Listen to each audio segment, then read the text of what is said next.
Hello बच्चों, आज हम हिंदी व्याकरण में प्रकरण वचन पढ़ेंगे। वचन वचन का मतलब होता है संख्या। संख्या का बोध कराने वाले शब्द वचन कहलाते हैं। जैसे ये है एक पेन। मान लीजिए हमारे पास में ये बहुत सारे पेन हैं, तो ये हो गए अनेक पेन।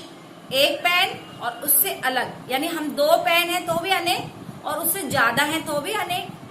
एक से ज्यादा होने पर बहुवचन और एक है तो एक वचन। यानी हमें किस चीज का बोध हुआ? संख्या, क्योंकि ये एक है, ये संख्या है। ये बहुत सारे हैं तो ये संख्या में ज्यादा है, इसलिए बहुवचन। तो वचन वही है। जैसे हमने कहा ये एक किताब, और हम देखें तो हमने देखा ये सब बहुत सी किताबें, उसको लिखने का तरीका भी बदल जाता है। किताब, किताबें। एक से ज्यादा होने पर वो जो उसकी संख्या बदलती है वो संख्या ही वचन कहलाती है। तो हम जो उसकी परिभाषा है वो कहेंगे, शब्द के जिस रूप से उसके संख्या का बोध हो, उसके एक या अनेक होने का बोध हो, वही वचन कहलाता है। अब जैसे कि मैंने आपको बताया एक वचन या बहुवचन, तो वचन के कितने भेद हुए? दो भेद, एक वचन और बहुवचन। एक वचन में किसी भी चीज का एक होना पाया जाएगा। अर्थात शब्द में हम जैसे कह रहे हैं एक पेन, पेन इंग्लिश शब्द है पेन, पेन्स कहते हैं ना, तो इसमें एक वचन यानी एक किसी भी व्यक्ति, किसी वस्तु, किसी प्राणी में एक का बोध हो, वहां एक वचन। और किसी भी व्यक्ति, वस्तु या कोई प्राणी, उसमें एक से अनेक होने का बोध हो, वो बहुवचन कहलाता है। तो आपको यहाँ वचन के भेद समझ आए। हमने पढ़ा कि एक वचन और बहुवचन, जब संख्या में एक है तो एक वचन, उससे जैसे ही हम बदलते हैं, जैसे दो होते हैं या दो से अनेक होते हैं तो बहुवचन। अब हमें उसके लिखने के तरीके में भी अंतर आता है। जैसे हमने पढ़ा किताब, और हमने जब अनेक के लिए लिखा तो लिखा दो किताब नहीं, किताबें। यानी एक से अधिक है तो किताबें, यहाँ पे ये लिखा जाएगा। अगर आपसे पूछा जाए कितनी किताबें, तो आप फिर संख्या में उन्हें गिनकर बता सकते हैं। तो वचन में क्लियर हुआ सबको, एक वचन में एक और बहुवचन में एक से अधिक कितने भी हो सकते हैं। वचन की पहचान। वचन की पहचान में हम सबसे पहले संज्ञा और सर्वनाम शब्दों की, जो शब्द होते हैं, संज्ञा और सर्वनाम शब्द होते हैं, उनके द्वारा हम वचन की पहचान करेंगे। जैसे बच्चा खेल रहा है, तो बच्चा क्या है? संज्ञा।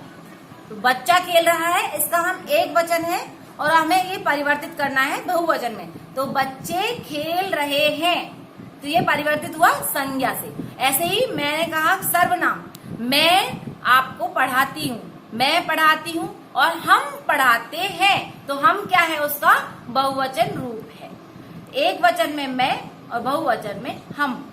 ऐसे ही कोई भी गाड़ी चल रही है, गाड़ियां चल रही हैं, तो वाक्य की जो रचना है वह भी बदल जाती है और वो बहुवचन में इस तरह से उसका वाक्य परिवर्तन होता है। आगे हमने क्रिया के द्वारा हम देखते हैं, पहचान करते हैं। तो क्रिया में क्या होता है? डाकू पकड़ा गया, तो यहाँ पकड़ा गया, अब यहाँ चेंज हो जाएंगे, डाकू पकड़े गए। यहाँ डाकू शब्द में चेंज नहीं आएगा, डाकुओं, डाकुएं ऐसे नहीं हो सकता चेंज, वहां क्रिया में चेंज आएगा। डाकू शब्द डाकू ही रहेगा। पकड़े गए यानी गया नहीं, गए, यानी क्रिया जो थी वो चेंज हुई, अर्थात क्रिया में बहुवचन का पता चला। तो हमें पहचान हुई क्रिया से।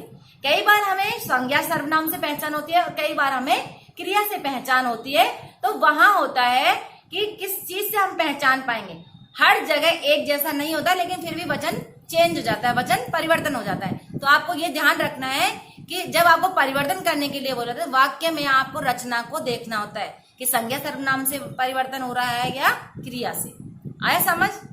कई बार हमें वचन में समझ कर ही उसे पहचानना होता है कि वो एक वचन है या बहुवचन। कई बार हम एक ही वचन होता है और हम प्रयोग में क्या लेते हैं? बहुवचन। एक ही वचन को बहुवचन में कैसे प्रयोग करते हैं?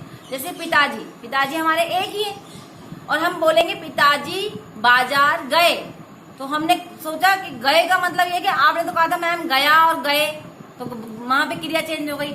लेकिन यहाँ पे पिताजी बाजार गए, पिताजी एक हैं, तो वहां हमने आदर सूचक शब्दों में भी हम कई बार एक वचन के स्थान पर बहुवचन शब्दों का प्रयोग करते हैं। इसमें ये नहीं है कि उसमें बहुवचन है, वह एक ही वचन होता है, लेकिन हम आदर, बड़प्पन वाले मंत्री जी आ गए, मंत्री जी आ गए हैं या मंत्री जी पधारे, तो वहां मंत्री जी पधारे तो एक ही मंत्री है और वो उसके लिए हम आदर सूचक शब्द के लिए हम ये कह रहे हैं। इसलिए वहां बहुवचन हमने क्रिया जोड़ दी या बहुवचन हमने संज्ञा ले ली, उसमें वो उसका क्या होता है, एक ही वचन होता है और हम प्रयोग करते हैं बहुवचन में। इसी तरीके हम कई बार मैं बोलते हैं, लेकिन बहुत से लोगों को आपने देखा होगा बोलते हुए मैं के स्थान पर हम बोलते हैं। हम बाजार गए थे, हमने तो आज ये खाया, हमने ऐसा किया, तो क्या अपने लिए वो हम बोल रहा है तो इसका मतलब नहीं है वो बहुवचन है। कई बार हम अपने लिए बोलते हैं लेकिन वो एक ही वचन होता है।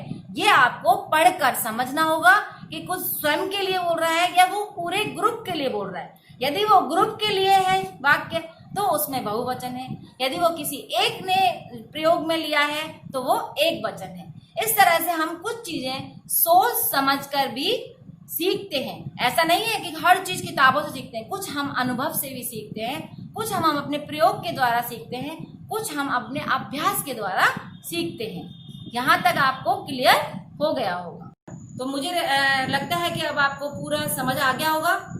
और इसी तरह घर पर रहिए, स्वस्थ रहिए और अभ्यास करते रहिए। अपना होमवर्क समय पर कीजिए।